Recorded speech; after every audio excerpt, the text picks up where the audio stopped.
Shalom, shalom lachem. Hello, everyone. This is Shai Danon, straight from Israel, and I'm here today. Gladly, I'm so happy to have with us Rabbi David Smith from Brooklyn, New York. He's online with us. Hello, Rabbi. I will give you 1 second, and I will make sure you join us in this marvelous conversation. I just want to make sure that everyone is sharing the link to this straight talk with Rabbi David Smith, straight from New York, America. Please know that there's many groups in Israel, English-speaking groups, who are waiting for this talk. So without further ado, I'm very pleased to welcome Rabbi David Smith to this conversation. Hello, Rabbi. Can you hear me all right? Yes, I hear you just fine. Good morning. Excellent. It's really, really good to have you here with us. Thank you very much for finding the time to join us. As you know, we won't waste time on small talk or stuff like that. I've been watching some of your videos, and I was really impressed with the straight truth that you are putting forward to the people to remind everyone who are we, and with the straight truth that you. Sorry for that. So please, if you can maybe start with explaining us, according to your eyes, what is happening in the world right now. Well, that's quite a big task. How many hours do I have? All right. Do you want a different question? Who is in charge of all this new type of social nationalism? Yeah. Well, the only person that's really in charge is God Almighty. And people always want to know who's in charge. And that's because people get focused on the personalities. They think that there must be one person, that they must know the name of that person, and they must be able to track that person down and read about the person online to understand who, quote unquote, who's in charge. And what people fail to realize is that this basic struggle over humanity, whether we are under God's dominion or we are going to fall into the trap of being controlled by other human beings, is a struggle that's been going on since the beginning of time. Yes. The very first recording of this is that we see already by the times of Cain and Abel, that there was a struggle over a feeling of shortage of God's attention, that there wasn't enough in the world, and that led one brother to rise up against another brother. Then there was the whole attempt to control humanity through the Tower of Babel. There was Nimrod, who tried to rule the world. This has gone on for many, many different years. It's not really about the personalities. We have to remember that. It's about understanding the question of our spiritual foundation. Are we going to live like free people? Or are we going to subject ourselves and allow ourselves? And it's always voluntary, by the way. Slavery is always a voluntary state. Yes. So are we going to volunteer, just like the Jews in Egypt volunteered to become slaves of the king of Egypt, Pharaoh, or not? So that's why I don't go into the personalities, because it's not relevant. The personality, we can talk about this guy, there's the people talk about the quote unquote oligarchs and this rich guy and this politician and this, they come and go from day to day, from hour to hour, and they're not really the relevant focus. The relevant focus is on the spiritual principles. That's what we need to ground everyone in. It seems like most people, they get confused. They think they are no longer the boss on their own mind, consciousness, body. They think government. Obviously, we all have been, the majority of us have been brainwashed to accept that we don't have any choice, but the government is deciding for us what to eat, what to wear, what to think, what to say, etc., etc.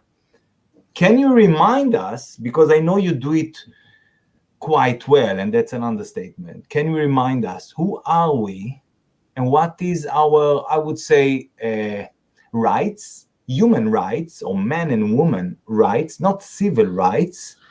And what, if we already start with that, what are our duties, which are no less important than our rights? Well, that's a great question. And that's something that everyone knows who they really are. When we take a breath, we become conscious and aware of the fact that we're alive. and we're living beings. We are conscious of our aliveness, and we are conscious that our aliveness does not come from ourselves, but comes from a greater creator than ourselves, and that's God Almighty. That's who's creating us. And then everything that we experience is through thought. We experience thought, and we experience all kinds of thoughts. Sometimes they're happy thoughts, sometimes they're sad thoughts, sometimes secure thoughts, sometimes insecure thoughts. Now, based on those thoughts, we can choose to either be conscious of being secure in the care of our Creator, of God Almighty, who's providing us the breath that we take at every moment in time.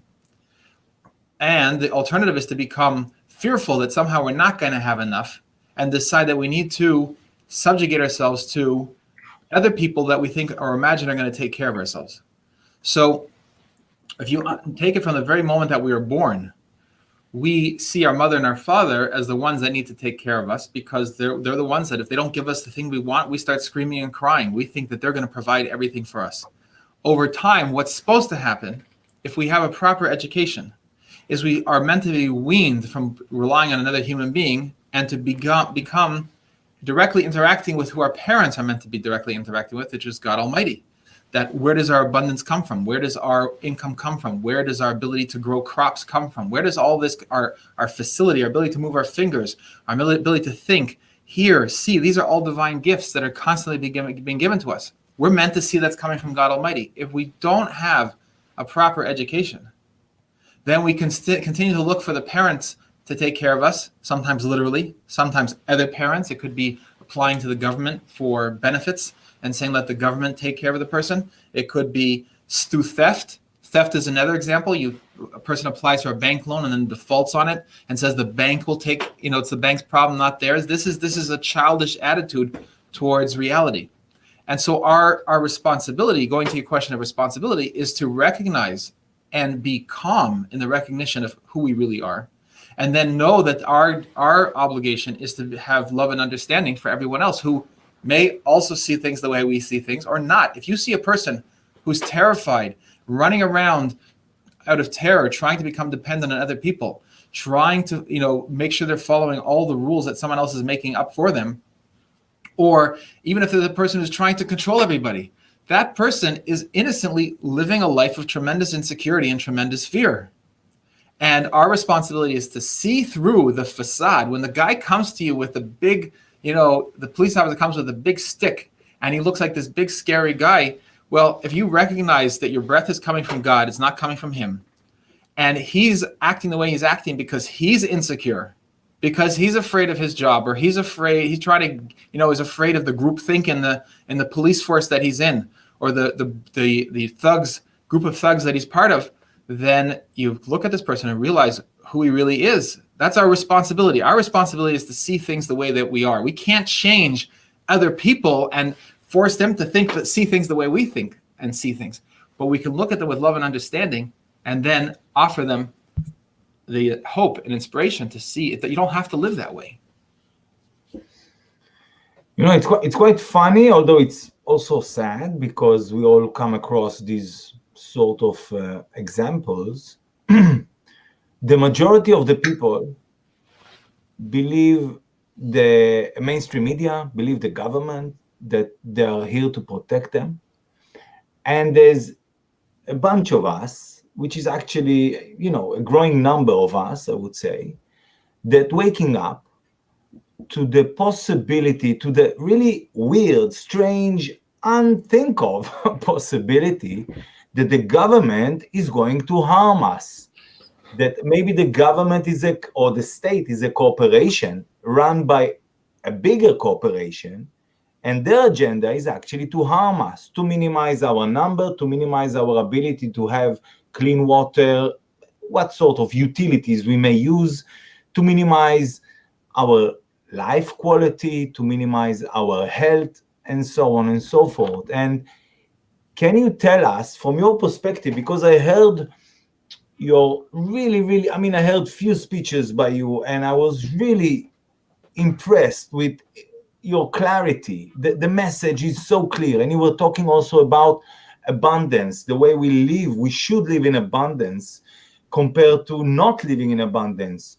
Can you share with us these thoughts, or these not thoughts, but these ideas and statutes to live by? Well, you bring a number of points at the same time, and I'll try to Yes, please, address what go. you're saying. Yes. But the first concept is that it's a misplacing our hope and trust when we believe that the government or other people, the government is just a collection of people.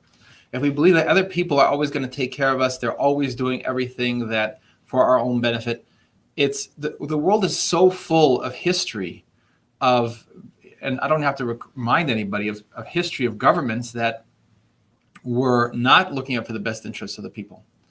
The confusion comes when people think, well, if it's a democracy or if there's courts and so forth that are going to somehow protect people, that somehow there's some sort of what we call checks and balances that are going to save us from people who have bad intentions.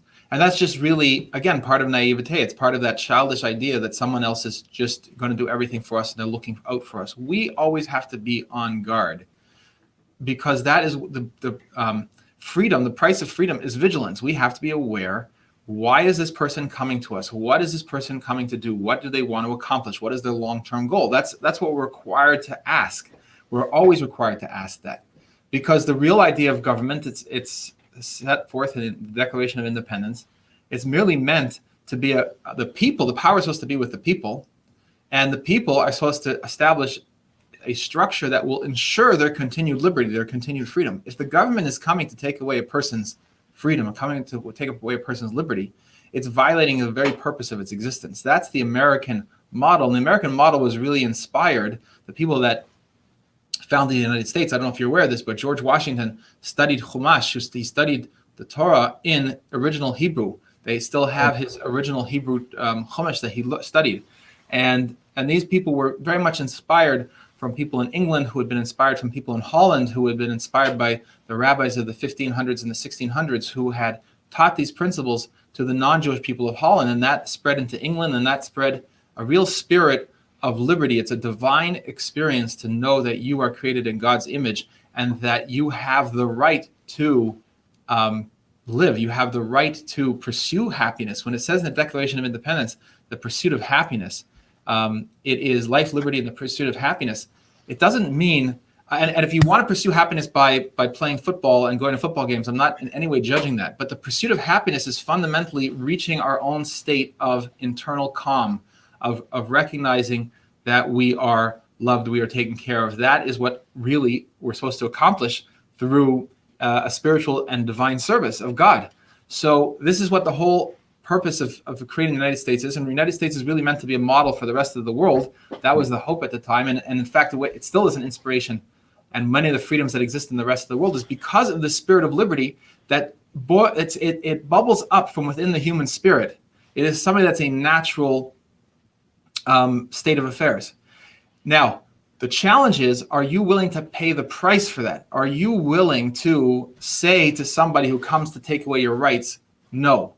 Now, when there's a difference here between grumbling, becoming aware, and taking action. So let's say the government comes and closes down a person's business, and he says, those government people and this, that, and the other thing, and he goes home and he sits at home and every day talks to his wife, or she talks to her husband about how so terrible, gets on the phone with her friends, it's terrible, they close their business, we don't have anything, but on and on and on. That's just grumbling. That's not really protecting your liberty. Sure. And if you won't say no and take action, then you are actually contributing to the problem. So going to the point about people waking up, you mentioned the point, people are starting to wake up. They see that there's constrictions on their liberties. They can't walk where they want. They can't visit their families. Every country is slightly different, but it's all falling under the same general rubric. And even the United States is going to the same direction. What happens is you could go online and you could watch a video that's going to tell you all kinds of things. Now, the problem is a lot of these videos mix in a lot of stuff that's just simply creates hysteria, but is missing the main point. So someone was sending me a recording. I think there's something called Planet X, and there's all kinds of different ideas how these people are going to take over the world. And the end result is it just sends people into a frenzy, and the people don't do anything from that. You could sit here for all day and you could watch videos exposing everything about what's going on in the public health war against humanity. And at the end of the day, a person is just going to end up frightened. He'll be very aware, he'll be very educated, but he won't actually understand what is necessary for him to do. Yeah. I suggest we have to get to a much simpler point. If you recognize that you are meant to breathe, and I'm only bringing masks as an example, because masks are really a distraction, because there's many more terrible things going on than just the masks.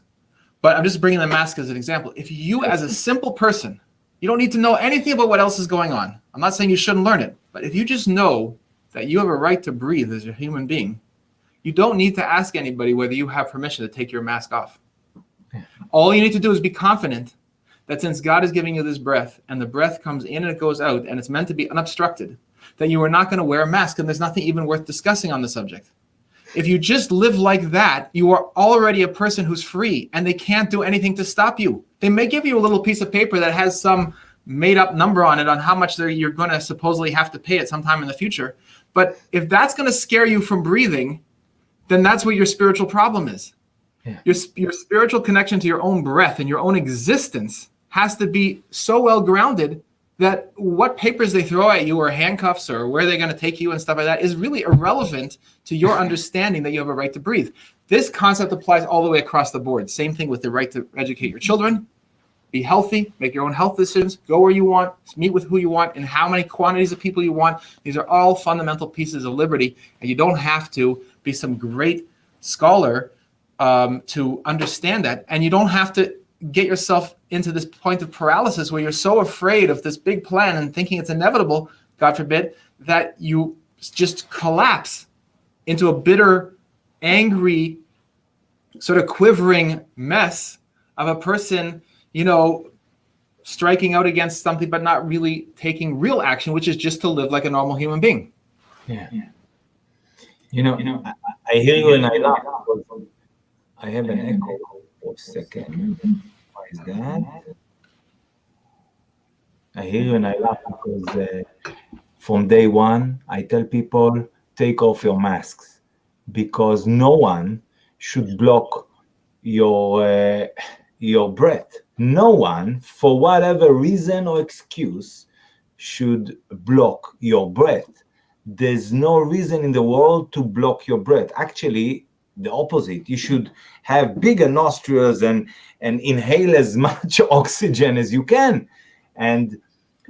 But most people don't listen. I also told people, open your businesses. No one can tell you not to make a living. No one. I mean, it's unheard of.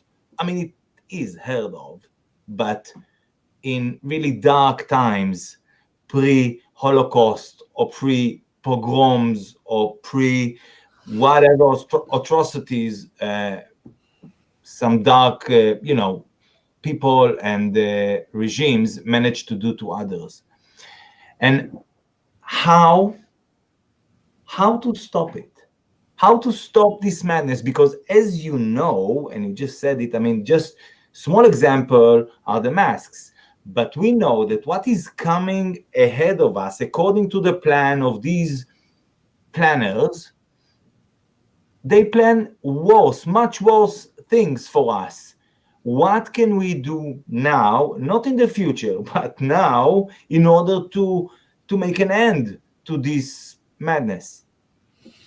Well, the first is, like you're saying, everything you're saying is true. And we have to recognize that the dark times are not of the past and not of the future. We are in the dark time right now because people talk about, is this comparable to 1933 in Germany or 1939 in Germany? And I used to think, okay, this is 1933 Germany. And then I started to understand better what Kristallnacht was. Kristallnacht was coming and destroying the Jewish businesses and making it illegal to have, a Jew could not operate a business. They destroyed the synagogues. They destroyed the places of Torah learning. Now, that's exactly what's happening now. Yes. The only difference is they're not saying it's about the Jews. They're doing it to all of humanity. So it's Kristallnacht on a steroids in the sense that it's in every country and it's affecting every single human being. So we have to recognize that, call it what it is. The second thing is, after we call what it is, we have to then take action. So you're pointing to somebody, open your business. We need to support those people who own their businesses. We open their business. We need to patronize them. We need to come together. We need to block people who come and try to harass them, block the people that try to give them tickets. It needs to be clear that there is a complete public opposition to this type of behavior of deciding who can make a living and who cannot make a living. But then we also have to break it over silos. Right now, you and I are sitting in a very small silo, okay? Where you're Israeli, you're a Jewish person, I'm a Jewish person, we're talking to each other, you have an audience that, I don't know how many thousands of people watch your material. I understand it's a large audience, but it's still tiny in comparison to the 8 billion people. What needs to happen is this video needs to be translated into Arabic. You need Arabic subtitles on this video, and you need to get it into every kfar, every single village, into the Bedouin villages, into the Druze villages. You need to let them know that we are not buying into this idea that this is only affecting us or it's only affecting them. When the police come and they give tickets for a wedding in Arab village of Shafaram, they gave they had 5,000 people came to a wedding there. Our job as the Jewish people is to oppose that. Our job is to show up for the wedding itself and stand guard and make sure they could do a wedding, and they're not going to be impacted by the police who are going to come and harass them from making a wedding. Yeah. Making a wedding is a basic human existence that we see. It's recorded in the Torah. The wedding that was made, right now we're learning that the whole the parshas that we're in now, the Torah portions are about the looking for a bride. Yitzchak sent Abraham sent looking for a bride for his son, and then we have the portions about the daughters of Lavan that were married to Jacob, to Yaakov, and the whole idea of 7 days of festivities. This is something that's been going on since the beginning of humanity. Even the non-Jews make wedding 7-day wedding celebrations. So we can't say, oh well, they harassed this Arab guy up in Shafaram and they gave him a ticket. Doesn't affect me because I'm sitting in Bnei Brak. But then that's just part of falling into the whole myth, because then when your wedding is shut down and you want to have 500 people in Bnei Brak and you're told you can't even get married, in fact you can't even travel more than 1 kilometer, so the chassan and the kala, the bride and the groom, can't even travel to meet, and there's no rabbi who's going to do it because he's afraid of the government, because he gets his money from the government, then that's a disaster. It's a true disaster. You need to break these silos. If a human being is trying to make a wedding, we need to come to his defense and make sure that his wedding goes ahead. And that goes whether he's Arab or whether he's Christian or whether he's Druze or Bedouin or Jewish, whether he's religious or secular. If he's trying to make a wedding, then that is something that we need to make sure happens, because that is the fundamental. Let's go back to basics here. The fundamental first commandment, the first inspiration that God gave to all of humanity is that we should be fruitful and multiply. That applies to all of humanity, has applied since the beginning of time. The real war is against this mitzvah of pru uvu, of being fruitful and multiplying. They want to reduce the world's population. They want to reduce the ability of people to get married and have children. They want to reduce the number of children. They want to reduce the rate of growth. They're putting out propaganda all around the world that big families are big problems. Small family, one child makes life easy. God forbid, all these kind of lies that they put out there. So what they're trying to do is they're trying to come against every aspect of being fruitful and multiplying. Someone pointed this out to me, said, in America, where's the big war against, on the public health war, the first thing they want to target is weddings, and the Jewish weddings. They want to claim that Jewish weddings are spreading this disease. And they also, someone pointed to me, they said, where's the first thing that the governors and the public health authorities said they must be closed down right away? So it took me, what is he talking about? He said to me, it's the bars. The place that they want to close down is the bars. That a bar is where a man and woman meet and they end up dating and they end up getting married and having children. Yes. They want to close down any social interaction that's going to lead to families having children. So I might say to myself, listen, on Friday night, I sit home with my family, I have a Shabbat dinner, and I don't go to a bar. And I might fool myself and think a bar is not an important thing because it's not my personal lifestyle. But when I realized, hold on a second here, a bar is part of the fulfillment of God's command to be fruitful and multiply. That's how human beings get together. They socialize, they interact, and they lead to building families. Then you can see the darkness of their attacks on the ability of people to get married. So it's affecting every single community. We need to break down our own misconceptions of thinking that if it's a bar for a non-Jew, it somehow doesn't affect us. If it's an Arab wedding, it doesn't affect us. If it's a family in Pakistan that's being harassed and not to have more children, it doesn't affect us. It affects us because it's a war against all of us. And it just, sometimes they come with Hebrew lettering in their packaging and have a rabbi tell you, you have to listen to all their decrees. And that sometimes it's an imam, and sometimes it's a minister, a priest, or it's some secular professor. But it's all the same message. It's all the same war, which is that the world cannot take care of itself, and the world population has to be reduced, God forbid. We need to bring the message of hope to all of humanity, and the hope is when we stand up for each other. First of all, I totally agree with you, and still, I look in Israel, but it's true also for obviously other places as well. The majority of the people, they don't know how dark, how evil this agenda is. They don't know that the people behind this agenda are just bad people, mad people, whatever. But the majority is still glued to the old paradigm of the government is looking after me, the institutions are looking after me, and the charities are good, and all the Bill and Melinda Gates Foundation is good for us, etc., etc. And I'm trying to show them, no, they're going against goodwill. And someone who is going against goodwill is most likely coming from a bad will or a dark agenda. Right. How can we bridge? How can we penetrate? Because really, it's something that I'm mostly in Hebrew since this whole story started. I try to do it in Hebrew to my fellow Israelis, but obviously I do some stuff in English as well. And I've interviewed many experts in the last few years talking about various things that concerning, New World Order and this agenda and this plan. How can we penetrate the minds of our brothers and sisters, our family members? I'm the black sheep of the family because obviously I think differently than them. And there's many sort of black sheeps of many families, but I call them actually migdalor, like they are the light bearer because they show the light and the truth and the true direction. How can we help our brothers and sisters to move from where they are now consciously to where we are and to see reality as it is? That's a wonderful question. And we first have to... Sorry for my passion. That's how I... passion is the most important thing. That's being alive. Yes. We need to first understand what the underlying problem is. When you say that they trust the government and they're not alarmed about what's going on, you're really looking at a symptom, not the underlying problem.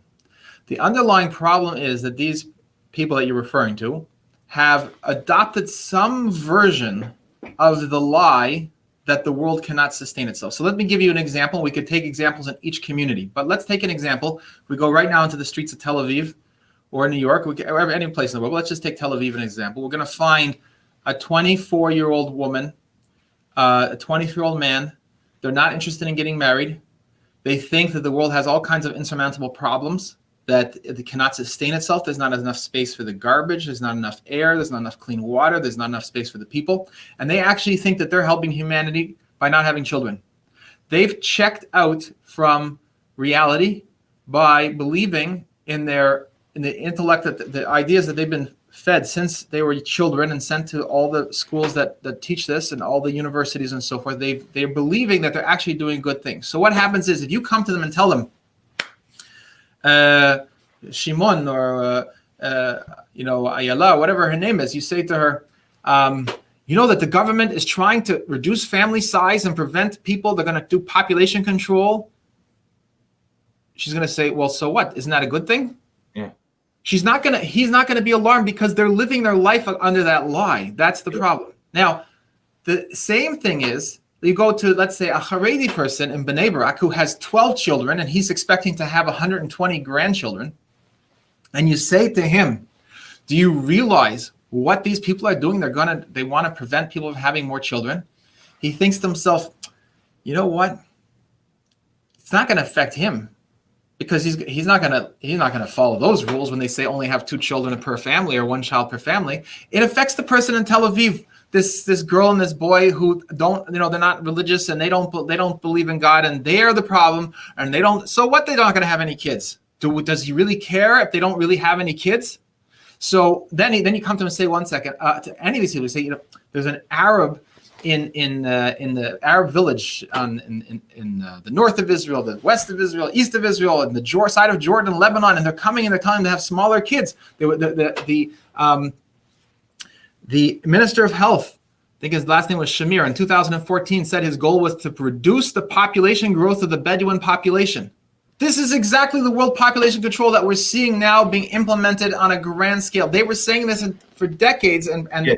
publicly in 2014. So you say to yourself, you're sitting wherever you're sitting right now, and you say, does it really matter what happens to the Bedouin if they have fewer kids? The Bedouin, they clog the roads, and they have all these encampments, and they build illegal dwellings, and you have all kinds of reasons in your head to think to yourself, listen, if there's fewer of them, it's going to be less expensive because we don't have to pay for their kids in the school, we don't have to pay for their health programs. They're trying to build villages. They're trying to destroy the whole Bedouin culture and move them into a dependence on the government by building them cities and forcing them into hospitals. All the things that they have for thousands of years remained independent of. They've stayed off the grid. The government of Israel has been working for decades to force them onto the grid and make them dependent. That's destroying their independent culture. Now, all this time, maybe you didn't know about this. You've been sitting there in Israel. You never once picked up the phone and said to your member of the Knesset, I object to trying to reduce the population growth of the Bedouins because you don't think it affects you. In fact, you think it'll save you tax money if they have fewer kids and if they stop, living off the grid. So here's the problem. We have all bought into this idea, as long as it doesn't come and take away and affect something to us. If they come and say, Shai, you can only have 1 kid, you're going to throw up your arms all of a sudden and say, well, this is God forbid, you're going to say, no, this is not acceptable. But you've let them take power over the Bedouin, the Arabs, and over the everyone else around you, and then you're going to wait till you finally wake up. So the problem is fundamentally that we don't really care whether they win or lose. We're only waking up now. We're only bothered because we see that it's going to affect us. And this is why in communism, the communist revolution talks about reactionaries. There's no anti-communism in the communist worldview. There's not communism and anti-communism. They hold that they're the only truth, and everyone else is a reactionary. Now, then they talk about how they have to deal with the reactionaries. Why are they calling the people that stand up against communism reactionaries? It's not only a choice of words to try to dehumanize them, but it also has a certain accuracy. Because these people that are the reactionaries, you and me, we go around all day. We're not bothered by what the communists are doing. If they're changing the curriculum in New Zealand, if they're taking away the guns of the people in New Zealand, if they're locking everyone in their houses in New Zealand, doesn't affect me. Only when it starts to affect me, I start to react. I become very passionate. I'm going to react. No, we can't do that. Don't block my streets. Don't stop me from doing what I want. That's called a reactionary. That's a reaction. The problem is it doesn't have any real spiritual grounding because I was willing to watch everyone else get imprisoned. I was willing to watch the Bedouin have their population growth reduced, and I didn't say anything. Yeah. So I don't really care about God's vision in the world that there should be more human beings. I don't care about freedom. I don't care about liberty. I only really care about making sure don't bother me. So this is what I want to start with. I'm giving you a long answer to your question, but this is the fundamental missing point over here. The fundamental missing point is all of us have been numbed by this stupor of thinking that things are kind of going on okay in the world. We don't really care about the vaccinations of the kids in Kenya and whether that's leading to sterilizations. I don't know how many, and I don't mean to, put you on the spot. But how many shows did you do about sterilizations in Kenya? I don't know. Actually, you did. Quite a few of them in okay. In this business for 12 years or Okay, so. And excellent. Okay, excellent. So you're a yotzim in a klal, but most people when they saw what the sterilizations are, but could have been sterilizations in Kenya. They weren't really running to the defense of the people in Kenya. They were just saying, well, I'm going to not take a vaccine for my own kids, but they didn't try to help these other human beings. So whether it's the girl in Tel Aviv who thinks it's okay to reduce the population, and will openly say that. She won't actually support killing people, but she doesn't mind physician-assisted suicide. She doesn't mind abortion. She doesn't mind birth control. She doesn't mind not getting married at all. Or it's a person who's, let's say, professes that he believes in human life and he believes in the importance of it, but he's not really so careful and outraged by what's happening to everyone else, as long as it doesn't affect him. We're dealing with a stupor, a spiritual stupor of civilization, of people in general. That's why all of this could happen, because if Mr. Gates had all his money back in the 1700s, people would have thrown him out in an instant. They would have rejected his money. They would not have been interested in anything he had to say. He would have been some person living as a hermit with all this cash. No one even wants his money, because they would have been spiritually able to just reject it. But today, the reason that he is able, or other people like him, and he's just one name. Again, I'm not getting into the personalities, but the reason he's able to accomplish so much is because people are in a spiritual stupor. So the girl in Tel Aviv, or the boy in Tel Aviv, they think that what he wants to do is actually okay. So now what do we do? So you have your title up here, Sumeira Aseh Tov, on the top of the screen. So I guess that's on this side. So here you go, Sumeira Aseh Tov. So now, the Sumeira is we have to, first of all, cleanse ourselves of that stupor, of that, what's called in Hebrew, Timtum HaMayach v'Timtum HaLev. The Timtum means it's clogged. Our brains are clogged and our hearts are clogged because our souls are clogged because of years of miseducation, whether it's in the Torah world or it's in the secular world. It's all miseducation as to what God's intention in the world is and what our purpose is in this world. Once we clear ourselves, and now we're able to speak clearly, so we see that it's wrong what's being done to the Bedouins, now we can go to a person and address them at the core of their soul. So when I speak to the girl in Tel Aviv or the man in the street in Tel Aviv, it's not so much about discussing what the plans are of the public health authorities, because they don't really care. They'll sit in their house for 2 months with their phones and work from their house, and they're not planning to have kids anyways, and they'll take the vaccine, and whether they have kids afterwards or not is not really so relevant to them. And as long as you let them out to the park once in a while so they can get some fresh air and maybe go to the beach once in a while, they're going to be satisfied. So how do you reach them in the core of their soul to waken them up, that their soul has to waken up? Once their soul wakens up, and this applies to the person in Bnei Brak also. It's exactly this. Their soul, everyone's soul is asleep. Sure. When you go to them and you explain to them that God Almighty has a different vision for them. He wants them to, as a valuable human being, to be reproducing, to be having children, that they've been sold a lie not to have children. Then once you connect them with who they really are, like you started this program, who are we really? Who we really are. Once we're a breathing person, we understand that, and then we feel life and we feel love, and then we want to bring more life into the world and bring more love into the world. Then what's going to happen is then they're going to say, oh, 1 second. I see that now. Oh my gosh, this person wants to take away people's ability to have children. This person wants to prevent other people from having children. This person wants to control everybody. Then they will come to themselves, their own bubbling human divine spirit that God has implanted in every single person will come face to face with reality. Then they're going to say, Shai, thank you so much for encouraging me to have a child. I have this child now. It's the joy of my life. It's so beautiful. I want to take care of this child. And I've been doing some research, and I now realize, maybe this vaccine is not such a good thing for this beautiful, precious child I'm holding in my hands. I don't want to see this child suffer and be harmed. Now you're going to have someone to talk to about all the things that we're talking about. So it has to, and I'm only giving this as one example, but we need to go back to the basics, the very basics of what it means to be a human being and what it means to be a Jewish person, particularly in this context, but as any human being. What does it mean to be an upright person? Ground ourselves in that, and then naturally the dignified actions will flow from that. And then people will say, of course, I'm not going to wear a mask. Of course, I'm not going to stop myself from going to prayer. So, of course, I'm not going to stop myself from going to my friend's wedding. Of course, I'm not going to go stop myself from having children because they're going to be fully alive.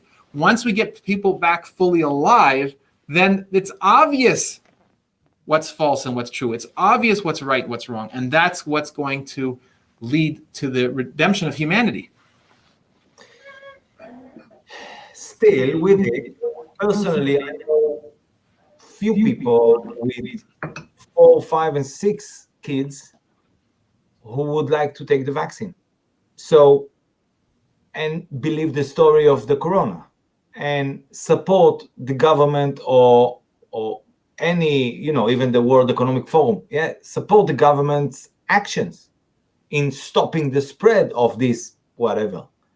And I'm thinking, all right, what you say is good for those who don't have children, and then I show them that it's a false narrative, that they've been lied to, they've been brainwashed, etc., and they should have kids because this is God's will, and we are here to do exactly that.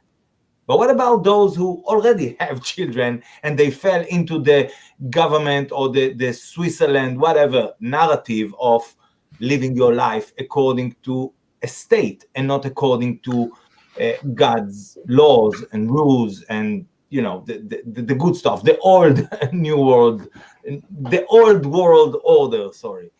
I mean, what about them? Because we have a lot of them as well. So that's a great question.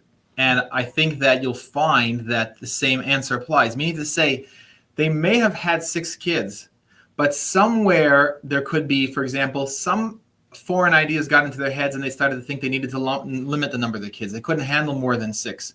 There's different levels of demoralization that occur.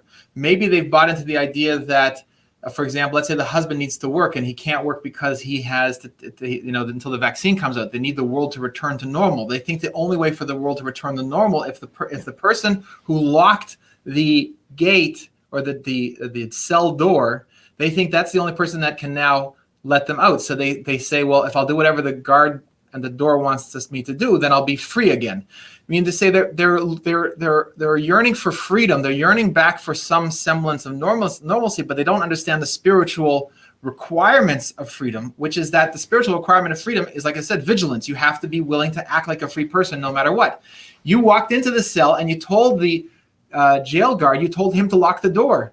And you said you could lock the door and leave me in here as long as you want until you give me a vaccine and you'll let me out again. That's what you think. When you take the vaccine, you're going to discover you're not going to get out of the jail because there'll be another vaccine in 3 months. And they're telling you already, even once you take the vaccine, you're still going to have to wear the mask. And there'll be COVID-20 and COVID-21 and 22 and 23 and COVID-21A and COVID-19C. And it goes on and on and on. Once they've got this game going, there's no end to it. So they are demoralized, fundamentally demoralized because they don't have hope.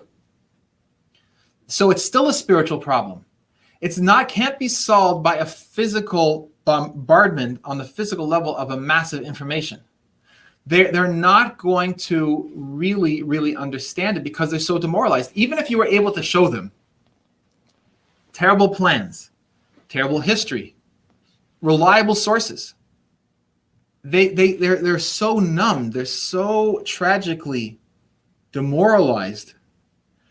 And that demoralization has been a process of decades and decades and decades of demoralization at all levels. So, for example, you have, what people are watching on TV and on the movies and so forth. And then you have let's say in the world of the Haredim, where they don't watch TV and they don't watch movies, the demoralization occurs through telling them there's nothing that can be done to change the world. Just keep your head down and learn Torah. Just hope the bad times are going to go past. That's demoralizing.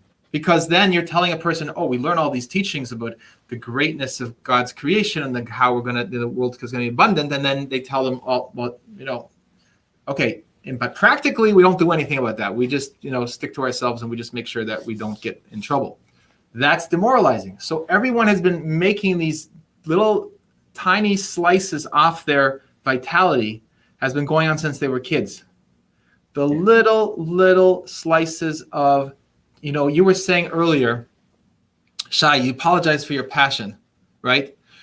when people get passionate, they get really worked up about it. People tell them, don't act like that. And you're talking too extreme and you're getting too excited and no one's going to listen to you. If you listen to any of that, you are volunteering to have your vitality sliced away. You're surrendering it to other people. So just as an example, I'm bringing you as an example. This is what's happening to everybody on a daily basis.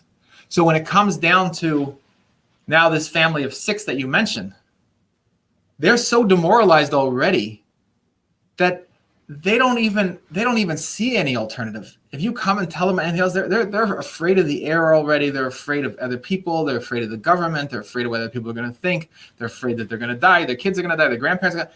They're living in a life of real misery. Yeah. So your question is, how do you get through to them? So the only way to get through to them is through hope. You have to remoralize the people. You have to give them hope. You have to show them hope. You have to show them an example of hope. Show them an example of love. If they're your family members, you go and talk to them about other things besides coronavirus, because they're so demoralized. You're talking to somebody, it's like you got a dead dog and you try to tell the dog, I got this great ball. If you'll just go chase this ball, I'll give you a bone. And the dog's not interested because it's dead. It's physically dead. And in case of a person's demoralized, they're not dead, God forbid, and they're not spiritually dead, but they're in a state of slumber, spiritual slumber. You need to ignite that. The job of our generation is the last generation of the exile and the first generation of redemption. The job of our generation is to be the shepherds of faith, to inspire people, to show people the hope that exists within them. I can't transfer my hope to you, but I can share hope, and that hope will then spring up in you and everyone that's watching this, and then share that hope with other people. When you reignite the hope of humanity, then the details of the plans of darkness become less and less relevant, because if people are hopeful and they are not feeling the need to then comply with everything, then all the plans just fall apart. So but on the other hand, if you have a person, like in the United States of America, you have people that are very much into guns, right? Second Amendment. They've got their fortresses, they've got their guns, and they're going to sit there until the world comes to an end, and then they're going to, I don't know what they're going to do. They've got this food stored up, so forth. But they're very knowledgeable. They could tell you everything everyone's saying. They could tell you all kinds of plans, but they don't really have hope. They only have a defensive type of resignation to the destruction of civilization and destruction of humanity, and they're just going to try to survive. That's a hope. That's an aspect of hopelessness. It's a little bit better than a person who doesn't do anything for themselves, but it's still hopelessness. So it's not about what I'm bringing that example for, is to say it's not about how much information you have. It's not about how much you know about the whole plans. And in fact, you will sometimes find that the people who are just common sense, they don't know a lot of the details of the plans. They just know that they are going to live their lives like normal, happy, good human beings and trust in God. They're not following the decrees. They're not bothered by any of the plans. They're just going about on a daily basis, living a good life, which is possible for every person to have right now. So spreading hope is really the answer. I think every sentence you say, I have a question or I want to remark something. So, and I'm keeping quiet because I want also to listen, Since I remember myself, I'm like a salmon fish, I'm swimming upstream, against the flow of water. So I don't really apologize for my passion. I love my passion, and this is what drives me, among other things. I'm thinking, I walk, where is it? Here. I don't wear a mask. I don't intend to wear a mask. Some people say it's how you say patur mimasecha? How you say in English? Exempt. Okay, I'm like, so, but what I do in order to help others and myself, I go outside with this. I put it on my shirt. Now people tell me, no, you should print t-shirts, you should do this. I say, listen guys, don't tell me what to do. You do it yourself. Because to print t-shirts, it's a whole production, This is simple. And I'm saying, do you read it, by the way? I guess you read it. Again. But for the rest of the audience, tell them what they says. Yeah, sure. I'm mask exempt. Please do not attack me for that. Now, what happens, and I was doing few broadcasts only about that because people still don't get it. First thing, I declare to everyone around me, whether it's police or a pakach or other fellow men and women, I tell them, listen, I don't need to wear a mask. I have exemption for wearing a mask. Now, I don't say I have a paper showing that I don't, I'm just declaring that I'm exempt from wearing a mask. So immediately they come down because they don't want to attack me. But the second line they read is, please do not attack me for that. Now, this is because their first instinct is to tell me, wear a mask. Why you don't wear a mask?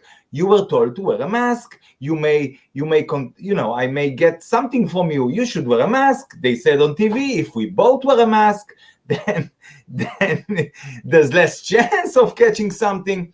But when they read this, they're thinking, hang on, I shouldn't attack him because this man is quite timid now from me attacking him, so I should be aware of not attacking him. And actually what I notice is that this, silly thing does help because it does few things. I declare to the world that I don't wear a mask. You see this? I keep reading, I don't wear a mask. And please don't attack me, meaning I'm entitled to not wear a mask and you cannot attack me for that. Now, it's just a simple example that everyone can do. And I totally with you on the simple, on the basic stuff, I could, might as well just write, I'm entitled to have my own oxygen, but people will not get it. They need it in the state words, in the legal terms, in order to fit it somewhere in the brain. So I'm trying to fit my words and my reality perception into their way of seeing things. And still, it does help, just to let you know. And still, I want to say or ask, there's like two groups of people, and I was asking it earlier, and I keep pressing on this place because it's not about the policeman and the state, and it's up to us. It's what we decide. If we can come together and be almost even as one, but come together and grow our numbers, I think in one day, 24 hours, theoretically at least, it can all be finished. It can all be gone from our life for even forever. But we need to be brave. We need to be courageous. We need to believe in God. You see me, I'm not a religious guy. But hey, everything here is perfect. God is present all the time. And if you don't see it, it's up to you. It's fair enough. But I'm just here to show you if you want to see it. And most people don't see it. Most people still don't see it. And how can I, again, it's like I'm repeating this question because I think it's so important, not just for me, but for my family, for my friends, for those who don't see things as me or you. How can I bring them closer to see reality, to see the hidden parts of reality? Because you're saying, give them hope. I'm not sure. On a spiritual level, yes, you're right. But on a practical level, when people don't have time because they need to see something and they need to, pick up the kids from the school, maybe they got vaccinated, there's so many things happening right now. How can I bring them closer without trying to preach them, without trying to show them something, but just being me and making them come closer to me instead of, also me getting closer to them, but making them come closer to me. It's tricky situation in terms of the fabric of our social relationships, with everyone. It can be the community, the neighbors, the family, the friends, the old friends. Some people, they don't know each other, they don't like each other, they become closest friends now. And some people are born together, they are married, and they are like two separate camps. And it's breaking up, and I think it's purposefully, and you may agree with that, but it's breaking up our structure, our fabric of social networking, our really the intimacy something is breaking up, and I don't like to see it. I feel for my fellow human beings, I really, because I see what they are doing to us, and I don't want to let it happen. And I'm willing to accept every solution which is, feasible, and to apply it, and to talk about it, and to share it, because that's what I do with things that I find true and good, and helping others. Wow. So a couple things I want to say, and first of all, congratulate you on making that sign because it's being proactive. Yes. When people ask me why I don't wear a mask, I say I'm not wearing a mask because I'm to save you. I'm not wearing a mask because I want to save you from a government that's so powerful that could tell you whether or not to wear a mask. That's what I'm doing. Yeah. But I want to congratulate you on two things. One is making the sign, and the second thing it's a subtle point, but I think it's very important to recognize that what you're not saying is that you are not wearing a mask for medical reasons. People make a mistake when they get what they call medical exemptions from wearing a mask. The problem with that is, if you get a medical exemption from wearing a mask, you are agreeing to the medicalization of our lives, that everything is determined by our health status and whether we are healthy or not. And the danger is they're going to come after everyone who's not healthy, because everyone who's not healthy is a burden on the society and a burden on the health system. So going and saying, a person's getting a doctor's note saying he's not healthy, he has claustrophobia, and he has an anxiety disorder from wearing a mask, he's just making himself a target in the records of the government as someone who's not healthy, who then needs to be taken care of, and their elimination of only the people that are not healthy. They only want the healthy people to be around. So anyone who's not functional over a certain age is going to be, and we see this has happened in history, that they will no longer be worthy of being, their lives unworthy of life. And anyone who's not functional and healthy in society is a life unworthy of life, God forbid. So you're doing two things. One is you're saving yourself from classifying yourself as an unhealthy person, but also you're not buying and endorsing their whole reign, their whole regime of saying you have to do this unless you have a health reason. This has nothing to do with health. It has to do with just being a human being. So congratulations on doing that. I think the next level I would suggest is to be able to take that to say, maybe add a line at the bottom that ask me how you can also be putter. Because you want to start a conversation with the person. Listen. Sorry, sorry, but the original paper I used to have, I changed it to make it shorter. Is I'm mask exempt.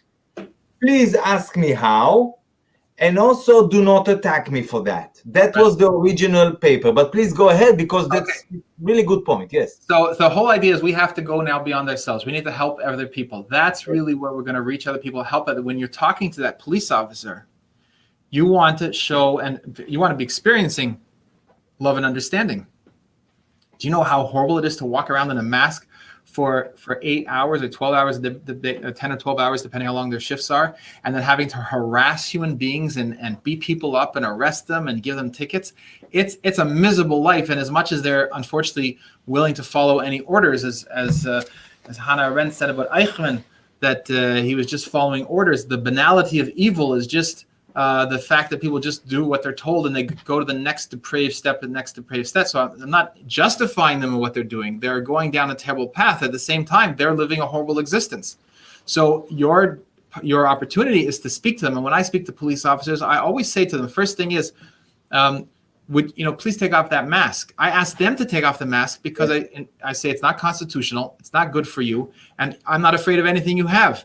And they take off their masks because... And I tell them, Rabbi, I can't understand what you're saying. Right. You want to speak to me, I want to know what you're saying, but I don't understand. The word getting mumbled. So please take off the mask at least to hear, so I can see your mouth. That's it. Right. That's excellent point. So these are all, everyone has to figure out the exact way, the lay of the land, what they're doing and how they're doing. But the concept is being of service to other people, helping other people. Now, in terms of the point that you're making about the breaking down of social interactions and so forth, that's a terrible tragedy for humanity right now that we are experiencing. Families break up. In places that I live, the parents are putting their children locking them in the basement because they tested positive, or they had a classmate that tested positive. They can't come into the family. They have to wear masks around the house. All kinds of really, really mental illness is gripping the people, and it's all about isolation and separation. And we know that the main way of creating torture in a prison setting is through solitary confinement. It's isolating people. Now, however, while that's absolutely unacceptable, what you mentioned is very, very important. That on one hand, our old, so to speak, social interactions are in many ways crumbling, but we're creating new ones. We have new opportunities. So here, you and I, for example, would never have had this conversation, except you say something and you're expressing the truth and I'm expressing the truth, and then we connect.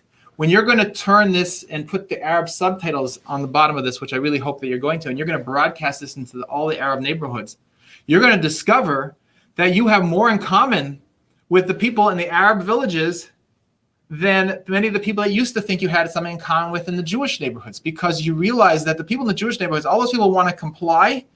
They're demoralized, they're numb to reality, and they're not. Unfortunately, it's tragic. We have to try to help them, as I said, have hope.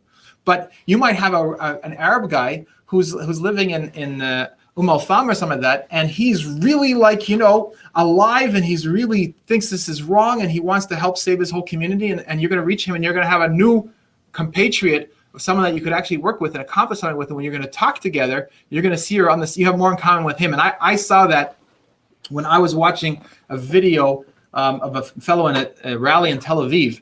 He was wearing jeans. He did not wear a yarmulke. He did not look, at all observant of Judaism.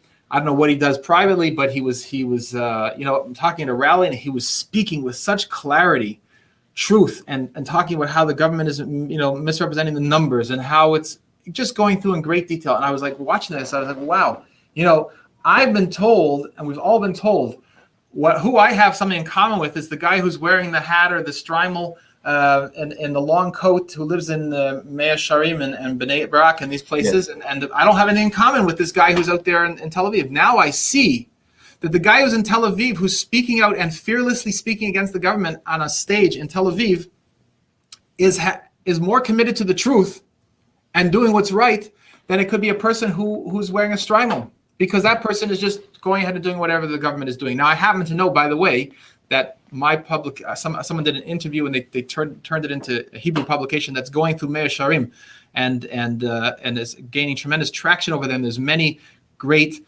Haredim that are not following the government's order. So I'm not trying to classify, stereotype anybody, but my point is the person in Mea Sharim who does not agree to allow the government run his life has something in common with the fellow in Tel Aviv who's not keeping Shabbos, and that is a commitment to what's true and a commitment to freedom. And the same is among us and the Arabs and the Bedouin and the Druze. Those are the new relationships that are going to be created through this opportunity to see people for what they really are. Who's really committed to the truth? Who's really not afraid? Who's really willing to do what's right and help other human beings? We're going to see incredible people shining in all kinds of different communities and all kinds of different people that we never had. They talk about the immigrants that are coming to Israel. A lot of people have challenges with that, but they may be people that are not willing to comply with the orders. They're not willing to. Maybe they're people that you could find allies with and harness their kind of defiant energy to be used to inspire other people, that they didn't travel all the way from Africa to here just to become slaves. So you have to open your mind to see humanity for what it really is. And then that's breaking down, while the public health people are trying to break down our existing relationships, we're going to create new relationships. And at some point, the family members that you're talking about, your friends and neighbors that you used to be connected to, sometime in the future, they're going to come and give you a big hug and say, Shai, we didn't believe you at the time, but we're so happy you did what you did, because now we see it, and it might be a day from now or a week from now. But the key point that I also want to emphasize, what you're saying is so true. All these decrees could be stopped in literally hours. Yes.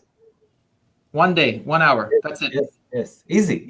Easy. And not just to be stopped, but to be stopped forever, because because, till now, we didn't stop it forever. Always there was a break, and then they were like reorganizing themselves and coming back at us. And we can stop it forever because, first of all, I need to say, I hear you, and I love your spirit. I love you, man. I feel like you're my brother, you're my man. So thank you for that. Just for your honesty and your straightforward attitude. I think the audience appreciate it as well. And by the way, we have brothers and sisters like you just described all over the world, and we know it.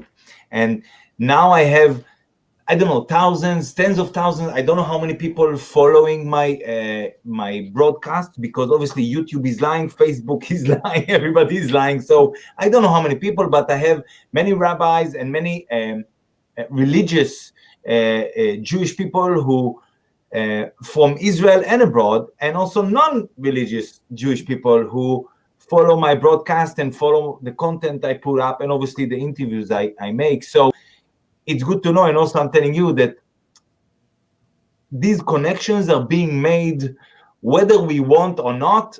It's just the reality. They are being made because the light is shining everywhere, and even better than me, for sure, to describe it, that when the darkest hour is just moment before sunrise or before the light. And it brings me to this very interesting subject that many people like to talk about it and to think about it. And I'm talking about, on one side is like the Gog and Magog prophecy or war or whatever, and the Geula, the redemption, where we are heading to. I think people would like to, well, also me, but also others would like to hear your take on that. What you don't have to, it's fine, because we can stay with what we discuss now, because I think it's even more important to empower people with reality stuff than whether this will happen or the other will happen. We need to concentrate on here and now and to empower ourselves. But still, if you like, what's your take on the redemption? What's your take on what's coming? So this goes to the core issue of our hope and the inevitability of the victory of God's vision for humanity. This is really the key that you're touching on right now. What the concept of Geula is, of redemption is that man will be permanently freed from all forms of bondage and slavery. He will recognize that everything around him is and that him himself is created by God Almighty, and there's nothing besides God Almighty. Right now, that's something that we are able to understand intellectually, but it's challenging to see it in the world around us, because we see all these disparate forces. But when the Geula comes, when Mashiach comes, when the redemption comes, that's what it's going to be, a recognition of what already is. And the main difference of the world between now and when the redemption comes is actually the state of affairs of the non-Jews. The non-Jews are going to come to recognize God Almighty. They're going to come and see that there's nothing besides God, the same way that we are talking about it now. They're going to see it then. And that's something that is going to happen in a few moments. It's not a long-term process. It's something that can happen and is meant to happen immediately. And by spreading hope and by giving people encouragement, we are actually accelerating that, because this is the opportunity. Like you said, the darkness increases, if we look throughout history, as the enemies of truth, the enemies of God, increase their attacks on truth, then that accelerated the process of a revelation, of a redemption. Those times it was temporary redemptions. Now it's going to be a permanent and eternal redemption for all of humanity. And you talk about Gog and Magog. So for the viewers that might not be familiar with that, it's talking about what the prophets talk about, different forces of darkness that are going to try to take over the world and try to destroy the world. And there's going to be these big wars. And if you read the prophecies, you will see that it discusses the possibility of tremendous destruction. So in the process of the redemption. So the first thing we have to recognize is that we have to ground ourselves in the recognition that the only inevitable is God Almighty. Communism tries to steal that idea of inevitability. The public health people all try to steal this idea of inevitability, and they try to pretend that they're the inevitable victors, that communism is going to take over the entire world. They speak about it in messianic terms, and that they're going to conquer the entire world. That's the lie of inevitability. That's why you have to be careful of these videos online that talk about how they're going to make you slaves, and they're going to put chips in you, and they're going to do all these kind of terrible things as if that's just what's going to happen. So on one hand, you get all riled up. It's terrible. You send it to 1,500 friends on WhatsApp or Facebook, but you're just being demoralized because you're being told that these forces of people that want to control you are going to win. That is a lie. No matter how big the rabbi is telling you that, if he's telling you that you are going to be controlled by all these people, he's taking away from you the real truth is that you can never be controlled by any person. You always maintain the choice. Always maintain the choice. So the geula, the true redemption, is the only true inevitability. Now, in the prophets, it talks about, and it says in the one of the prophecies, "Bi'ito or achishena." It means to say the redemption will either come in its time, or achishena means before its time, an instant. Now we make it faster. Yeah. So the question is, who gets to make that choice? I want to suggest that if we sit around and wait and we watch and we just decide, hey, we're kind of enjoying the show, that's bi'ita. It takes a long time to unfold. The redemption has been unfolding for the last hundreds of years. I would say since the times of the Baal Shem Tov, the teachings of Chassidus is the wellsprings of Mashiach. This redemptive process has been going on for hundreds of years. As that's happening in the world, the Enlightenment is coming to try to reverse that light and try to they're stealing the words of enlightenment, and they're trying to bring more darkness into the world and creating a cult of expertise in universities and trying to create more control and government control and reducing the population and so forth. So this battle is increasing speed, it's increasing intensity. The question is, it doesn't have to be God forbid, a violent, explosive experience. It's going to be a quote unquote nuclear experience in the sense that the entire world is going to be transformed in a very, very fast period of time. But we don't have to go through any painful experiences. Like you're saying right now, if we just said, we're not going to comply with any more decrees, all 8 billion people just say that's redemption right there. Because it's a process of connecting with who they are, connecting with their creator, overthrowing the fear of other human beings, and immediately you've transformed the world. And you don't have to do any harm to anybody. No one's going to be physically harmed from that. The police officers are going to be relieved. Listen, the police commander for Tel Aviv, nothing would make him happier than if he walked into Tel Aviv tomorrow and every single person is not wearing a mask, because he knows he can't enforce it. All his officers would be like, this is a waste of time, and they'd all just sit there drinking coffee and walking around.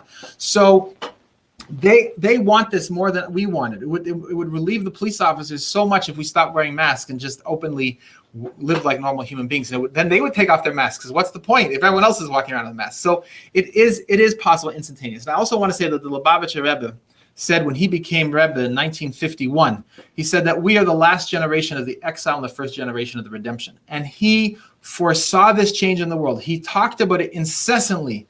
That is the job of humanity now, to build this and to not build, it already exists, but to reveal to this connection with God Almighty, to make our primary and only motivating factor in life is our relationship with God Almighty, not to be controlled by other people, not to be going into slavery. And the Rebbe said that this is a promise for our generation. Now, this for me takes it out of a general concept of redemption at some point in the future, because that's definitely going to happen. It's inevitable. To bring it into now in our times, to seeing it gives me hope, gives me inspiration to know that a person who thinks and saw things and taught things exactly the way that we're talking about them now, about the incredible beauty of every single human being, the incredible wonder of every single human being, the incredible gift that God put into the world of every single human. I want to tell you something so important. You talk about Gog and Magog, and people have this idea in their head.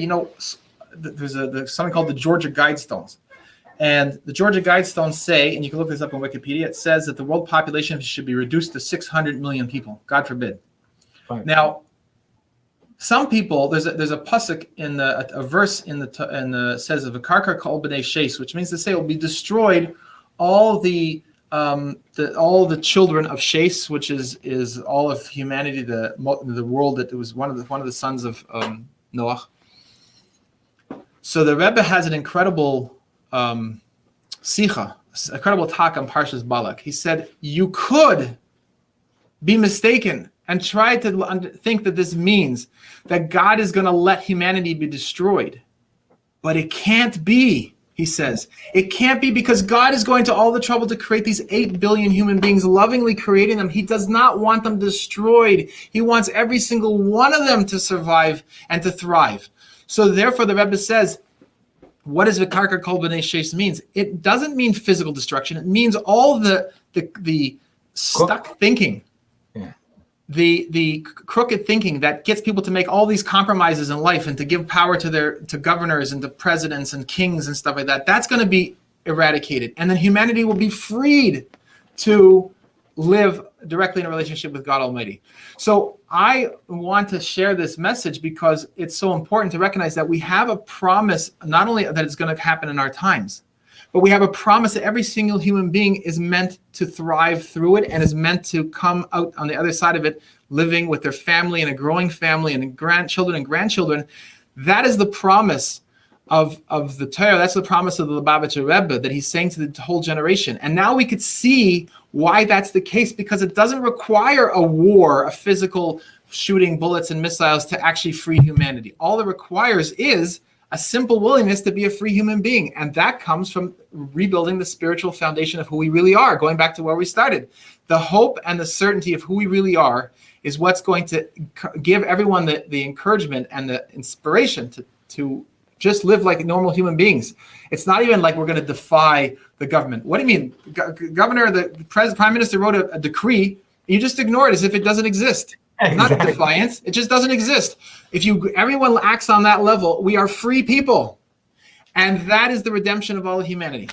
Amen to that. It's just, I wanted to say it's unbelievable, but it's totally believable that really what happened now is, David Icke describes it really well. Basically, they have exposed themselves to us, meaning till now, people believe the system, people believe the government, people believe the institutions, they believe all the structures that have been made for us to improve our life, etc. And now, like David Icke is saying, now the baddies have entered the room, the door behind them was shut, we see them, they see that we see them, and they are few and we are many. Now, we don't need to do much. We can just ignore them. Ignore their orders and their stupid laws and their dictatorship trials. They try to dictate stuff for us and to minimize everything we have. And we can just ignore them and continue living our life. And that's, like you said better than me, that's already a redemption. We are free, just acknowledging that we are already free. And we have a great opportunity here that goes very well with prophecies, goes very well with the reality we live now, because I don't want to go to war. Nobody wants to go to war now, but we don't need to. We just need to not comply and stand our own ground because he told me to. He gave me these rights. I heard it's so important what you're saying, and it's so simple. The way the freedom is just saying no to anyone who wants to take away your freedom. I'll give you a beautiful story the two beautiful stories to just so important to share. Someone came to me 2 Friday nights ago on Leil Shabbat, and he told me that he went to a Moroccan Arab barber, and the barber was telling him how well the Arabs and the Jews interacted and lived together in a symbiotic relationship for hundreds of years in Morocco. Cool. And he said that when the Germans came into Morocco, I think it was in Tangiers, they were trying to build a concentration camp. They didn't want to ship all the Jews to Europe. They wanted to do their final solution, God forbid, in Morocco. And they came to the king of Morocco, and they said to him that they want him to turn over all the Jews, give him the list of all the Jews and tell them to assemble in the assembly places. And the king of Morocco said to them, No. And that was the end of it. Yes. In every country that the Nazis went into, they said, turn over the Jews. Then the heads of the country said, okay.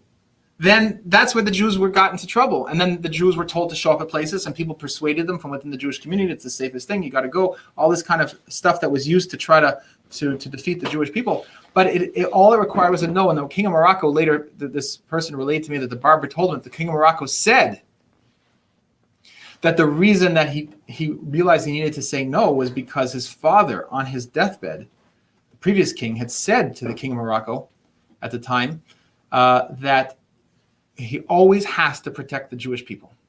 So when he had clarity about what's right and what's wrong, he had a clear connection to a tradition of the Moroccan kings to protect the Jews. It didn't matter how scary the Nazi officer looked at him. The answer was no, and the Nazi officers went away, and the Jews of Morocco were saved. And I'll tell you, we need to take that lesson to heart, because we're not even talking about having to deal with such a at this stage. If we stop it now, we don't have to deal with people of such magnitude as these Nazi officers. He said no to Nazi officers who were known to be murderous and killing people. Here, they're just talking about giving out fines. So if you can't, you have to learn how to. It's more than that, because now, like the World Economic Forum and Bill Gates and these lot, they're offering money. Like, I think it was not Belarus, but who was it? It was one country, maybe Belarus. The Prime Minister of Belarus was offered almost $1 billion, $950 million to comply with the Corona laws and, all the regulations. Okay, he said no. And he said, no, I don't want I have to say no. No to the money, no to everything. Yeah. And it's just a simple no. We learned from the king of Morocco, all you have to say is 2 letters. No. Hebrew, look, whatever the word is in it for Arabic for no. In Chinese, whatever language, just say no. That's it. Now, I'll tell you one other story, which is very moving also, just to show you the power of a no. So in Greece, the Nazis came into an island that had a large Jewish population on the island, and they set up a headquarters there. The Gestapo did, and they called for the mayor of the island and for the archbishop, who was the archbishop of the Greek Orthodox Church, to come and report to the headquarters. And they came to the headquarters, and the Nazi officers said to them that they want them to turn over a list of all the Jews on the island, where they lived, their names and where they lived. So the mayor and the archbishop said to the Nazi officers, they said, oh, okay, we'll come back with a list. When do you need it by? And the Nazi officers said, we need it tomorrow noon. You report back here at noon with the list. And they said, okay, we'll go compile a list. So the mayor and the archbishop leave, and next day at noon, they come back with a piece of paper. And they turn the piece of paper into the Gestapo officers. And it says a list of all the Jews of this island. And on the list were only 2 names. The name of the mayor, the name of the archbishop. And they said, we are the Jews of this island, and you could take us. Nice.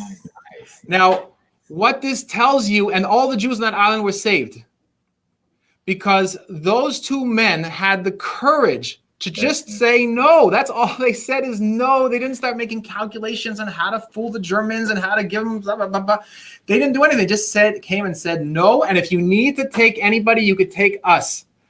That is, and they identified them, even though they were not Jewish, they were righteous Gentiles, but they identified themselves as the 2 Jewish people of the island. That is the no. That's all that's required. And every person who's listening to this, every person in the world can save themselves from the terror of terrorists, of people who want to terrorize them, and with fear, because it is terrorism that's being used right now. This is real terrorism, saying that there's something going around in the air that's going to kill people, falsifying information and saying people are dying when they're not dying of this virus, terrorizing people that they have to comply. That's called terrorism, and terrorism is for the purpose of producing a result. The terrorism is not about the people that die in the explosion. The terrorism is about everyone else who watches and then changes their behavior as a result of the explosion, as a result of their fear. That's the purpose of terrorism. That's why you could take over a country through terrorism with just a few bombs. A whole country could collapse because people get scared. So here it's terrorism. Humanity is being terrorized. All we have to say is no. No, you're creating all this fear, all these numbers. All the numbers are going up all over the screen. All this kind of stuff, and still no. Still, I'm not going along with this. And you don't have to be a scientist. You don't have to be a doctor. You don't have to be a rabbi. You don't have to be an expert. You don't have to even understand what they're talking about and they're claiming, because it's just terrorism. It's just to scare you. And how do you know that? Because if you take them seriously, you're going to be scared. You know it's about being scared. So all we need to do is say no. Besides the fact I totally agree with you, I wanna share the screen 1 second with you, because saying no.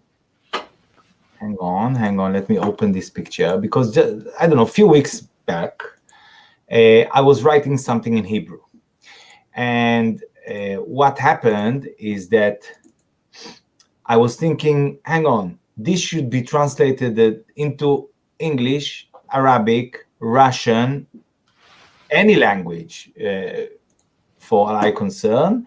So I just want to share this with you. Hang on. Sure. I mean, with you and everyone else. Maybe I will make it bigger. Yes. In order to make a leap in consciousness in the media, protests, etc., from now on, our message should be conclusive. We say no to the fourth industrial revolution. Sorry, 1 second. Wait. We say no to the fourth industrial revolution and the Swiss World Economic Forum engineered programs to rule and control humans and natural resources worldwide. We resist immediately to continually abuse babies and children. We'll stand for a present and future of faith, good health, and prosperity in order to be liberated, divine, eternal sons and daughters of God. The reasons. The Fourth Industrial Revolution program is about economic collapse, technological takeover, and the UN Agenda 21, and that great devious, some spelling mistakes, great devious destructions called COVID-19, funded by Bill Gates, among others, coming to us from Davos, Switzerland. In order to dictate and control our lives, they need our approval to pandemic or health crisis. They need us to conform. Therefore, we should say no to the serpent head. It needs to be said and done now in every place, loud and clear. So that was published in Hebrew, in English and Arabic, maybe also in Russian, I'm not sure, but I know about these 3 languages. And this is so important because it gives us confidence, it gives us security that we do the right things. The only thing is that people need to remember that even Bibi is getting orders from someone, from somewhere, and most likely, as far as I understand, and as well as others, it's from Davos, Switzerland. Many other presidents and prime ministers are getting the same sort of orders from the same place. So we need to stand up and say no. Now, I don't mind if you say no to the government of Israel in that sense, or to the Switzerland or Davos, the World Economic Forum, but obviously you need to say no to evil. That's it. Right, and keeping it really simple, because it's conjecture as to exactly where a certain person is getting his orders from, whether it's in Davos or it's in Moscow or it's in some think tank in Switzerland, or it could be a think tank anywhere. I mean, this whole. You'll notice that it's everybody, all the health officials and all the government officials in every country are following the exact same steps. Some faster, some slower. So again, we don't have to get into the details of exactly who's getting, because we don't know who calls him, and we don't know if anyone calls him. We don't know if it does not say they call him and say, you think that someone calls him up and tells him, now say this.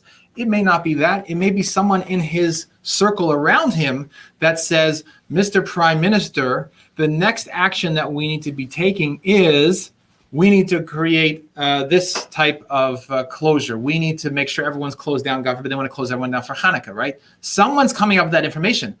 He's not even you're imagining that he's the guy sitting there and the prime minister picks up the phone and gets a call and told what to do. He doesn't necessarily get a call from anybody. Someone under him is telling him, Mr. Prime Minister, this is what we've determined needs to be done. And that person's in connection with the other people around the world. So trying to figure that out at this stage is not really relevant, because The answer is, you know what's right and wrong.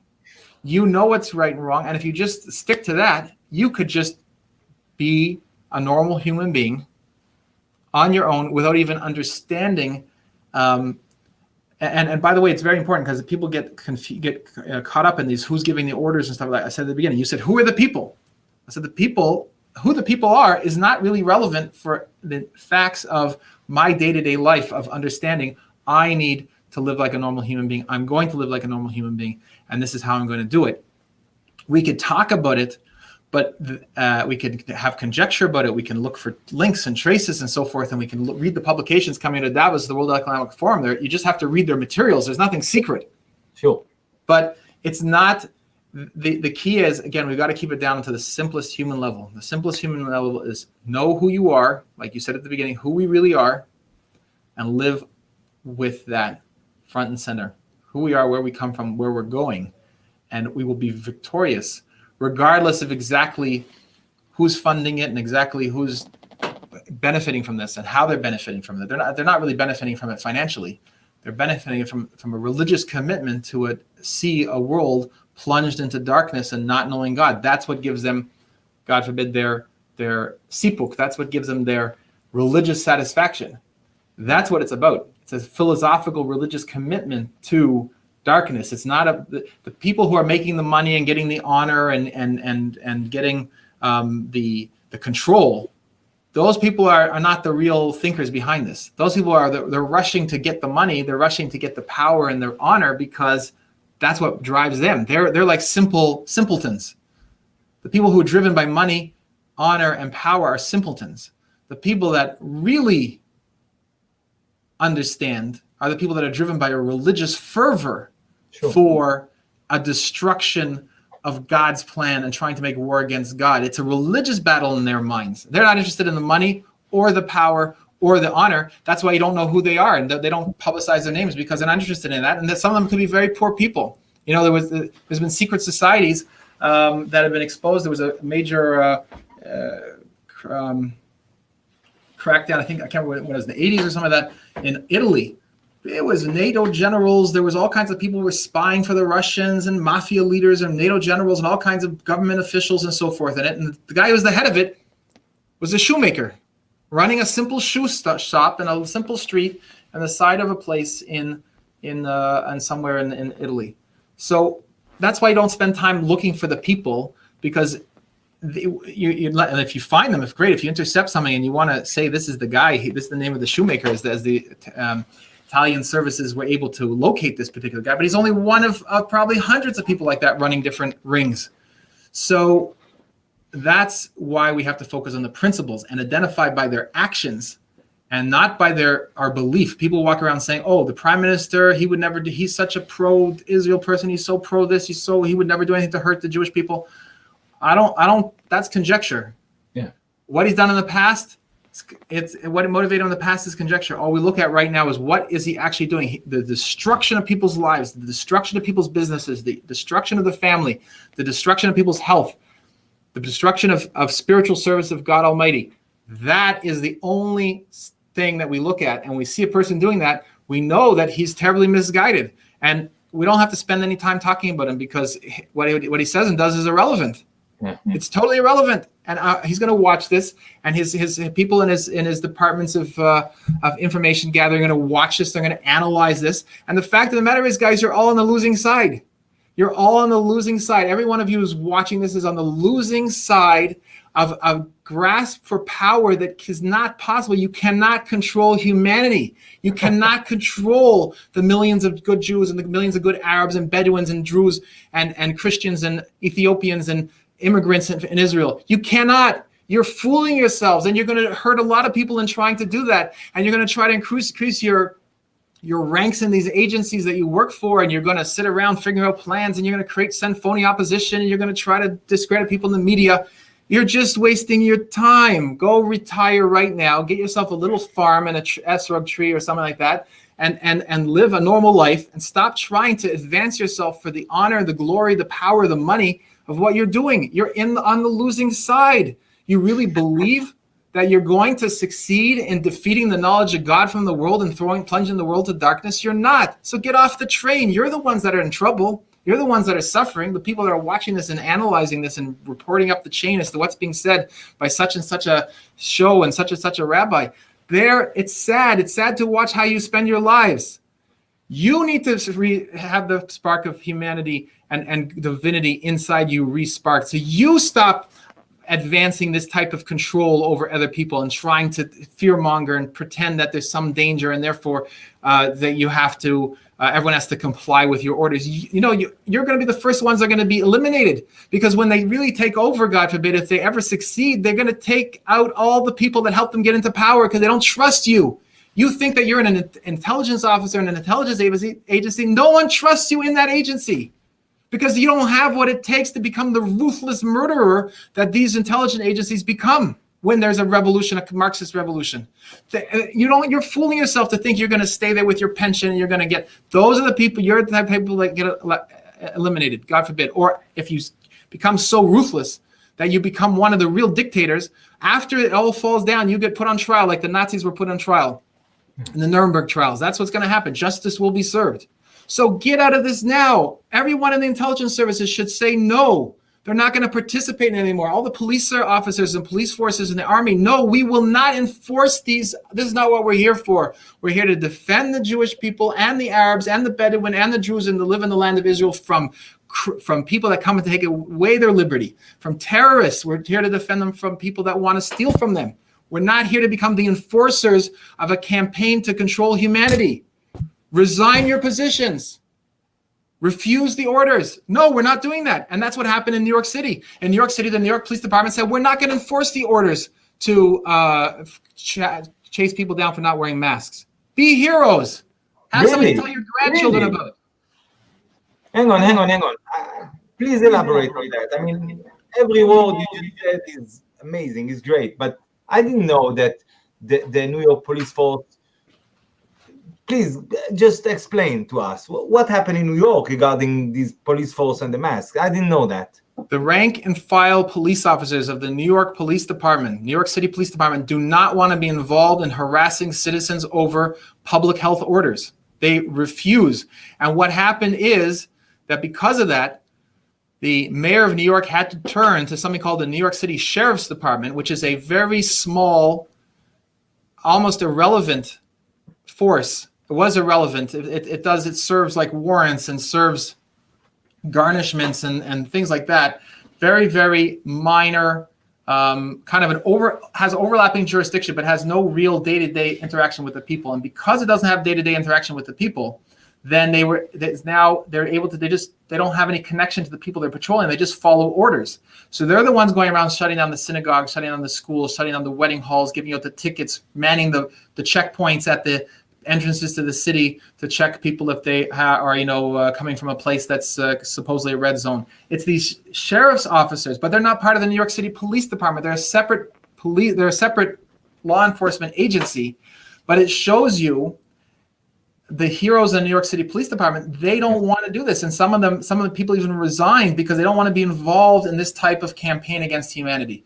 And that's what the Israeli police need to recognize. That's what the Druze officers who have given so much of their time and energy and life to help the people in Israel and keep them safe, whether in the army or in the police forces and so forth, don't get trapped into becoming brutal enforcers of something that's a war against humanity. Get out of it now. Don't if they're going to tell you have to do this, don't enlist. And if you're already in it, tell them you refuse to take orders and be a hero. Let yourself be court-martialed and you'll be able to tell your grandchildren how you stood up for the well-being of humanity. There's nothing at being ashamed of being demoted and being court-martialed for refusing to follow an order that's against humanity. It is an honorable thing to do. And you will be a hero in your own community's eyes, in the heroes of the entire world, if you refuse to go and beat people up and track people down. And they're sending you in as the Druze officers because they understand that since you don't live in Bnei Brak, you don't live in Mea Sharim, that you're from a different culture, and you've done many good things for the people in Israel, and there's no criticism whatsoever in terms of that. But now you're being used out because of the fact it's a different community, and you're being told you have to follow these orders. Now you're being used as the brutal enforcers. Say no. don't fall into this. And it's a good opportunity also to remind the teachers, the principals, of the education system, don't let any medical procedure happening in school. That's why you have Kupat Cholim. That's why you have hospitals. What they do is they force onto the education system and medical procedures. And I think we should resist that as parents, and as teachers. And by the way, lawyer Tamir Turgal just spoke about it. He put out a video, and this is a lawyer who is filing a bagatz against the masks, all right? And he was saying that it's unheard of. It's the first time that medical procedures entering school through private companies happen to be owned by Chinese firms. So it's like, this is what's happening. And he says that the parents should resist that, because if a parent would like to, let's say, vaccinate his child or do some medical procedure, he should take him to hospital or Kupat Cholim. School is not a place to do medical procedures. It should be totally separated. And this is one thing.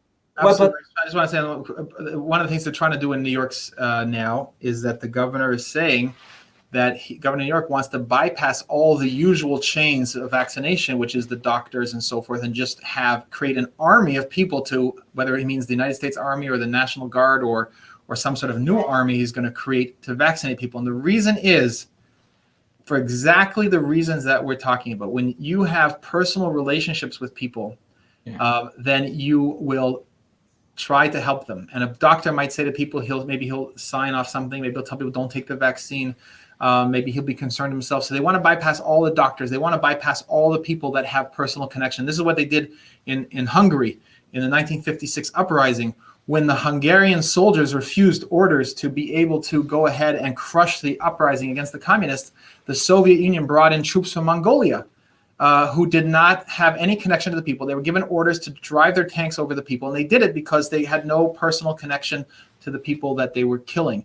And that's kind of what I was alluding to before with the Druze. They're bringing the Druze in to a community that they don't have any connection with. These are not their fellow co-religionists, and therefore they are being told to be extremely brutal against them, and they have to realize that they're being used out. Their divine soul and their divine energy and their divinely created bodies are being used out against other human beings, and that's absolutely wrong, and they should not allow themselves to do that. Go ahead if you had another point you wanted to bring up. Yeah, well, also the masks are there to discriminate and for us to have lack of compassion for others, and we don't see the face anymore, so we don't see face impressions anymore. So it makes the soldiers and the police officers, etc., further away from their humanity when they are dealing with their fellow human beings, because there's no faces anymore. It's just a body, and it's another bad quality of wearing a mask, and part of the agenda that they wanted us to have. Another thing, faceless people, right? And faceless people, yes. Another thing, also Trump was saying about the warp speed whatever operation for the army to enforce the vaccinations in a really fast way on the population, which I find disturbing to say the least. Well, it's very disturbing. You don't have to wait that long. The head of Operation Warp Speed is an active duty general of the United States military. This is a military operation, and it must be stopped. This is Operation Warp Speed. Now, of course, they in an Orwellian way, they use out terminology to try to create their own sense of victory, which is a lie. They call it Operation Warp Speed, meaning it's going to happen so fast we can't do anything about it. But then, of course, it takes months to develop the vaccine, and now they're saying April, and then it's going to be delayed and so forth. They're going to keep everyone locked down until then, God forbid.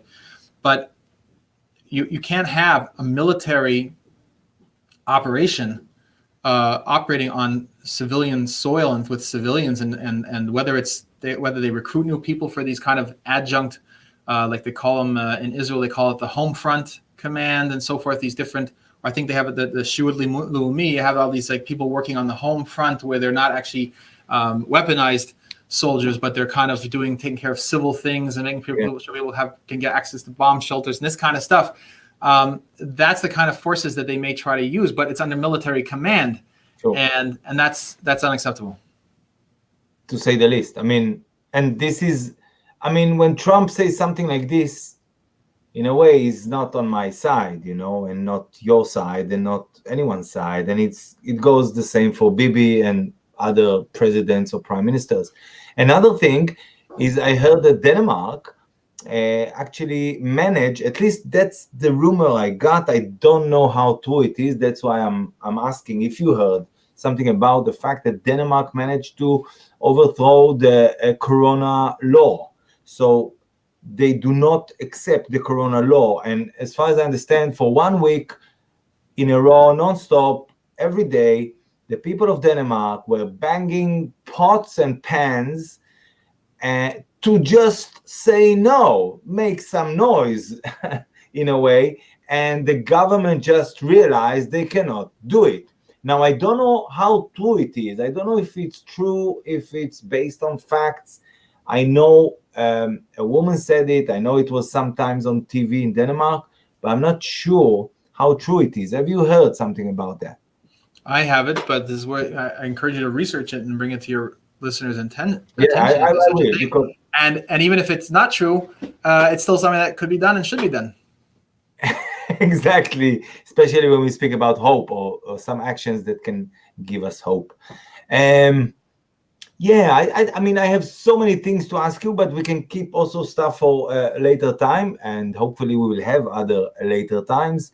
Do you have anything to say, like if you want to summarize, if you have an optimistic message, although you've been doing great. I mean, I love your spirit and your goodwill and your optimism. Well, thank you so much for broadcasting this message. And I just really want to bless everyone, yourself and your family and everyone who's watching, and everyone this message is going to reach to, with knowing that God loves them and God is taking care of them and God wants them to be upright, free human beings. And I want to bless everyone with the inner strength to be able to see that and to live that way. And we're just going to watch the miracles unfold. And it's really on a moment by moment basis of thousands and millions of miracles of that human spirit of liberty, the human spirit of the understanding of who we really are, where we come from and where we're going, and just doing what's right, and give you the blessing for strength of that. And every father and mother should be taking their children and gathering them together and explaining this to them, explaining what we're talking about here. This is an educational moment, in the greatest educational moment in the history of humanity, that we can educate people and educate our family members. And you said that when everyone stops working, if everyone stops wearing a mask, it will be a permanent change. It's not just about a permanent change on the mask issue. It's about a permanent change, that spiritual backbone that we gain through something that appears to be very small, like saying no to something that's being imposed upon us. That is when it comes together with a spiritual exercise. We increase our spiritual muscles, the ability to say no, the ability to make our own decisions, the ability to do our own research, be able to come to our own conclusions and make our own decisions about what's best for the soul and the body that God has given us a lease on. That builds on itself. And it builds on itself, and we encourage each other. We educate our children in this. And as that picks up momentum, and it picks up momentum in a matter of minutes and a matter of hours, because every person that we reach and educate, that affects them and their families, and affects people and their co-workers, and affects the people they see on the streets, and the children in school, and affects the doctors and the nurses who also are being targeted. Doctors and nurses, their lives are being taken over. They're being forced to work. Even called back from retirement. I heard that the government of Israel was going to try to impose upon them sort of forced work. In addition, they're the first victims of this vaccine. That's this vaccine experiment. They're going to be forced to be vaccinated. We can wake everybody up.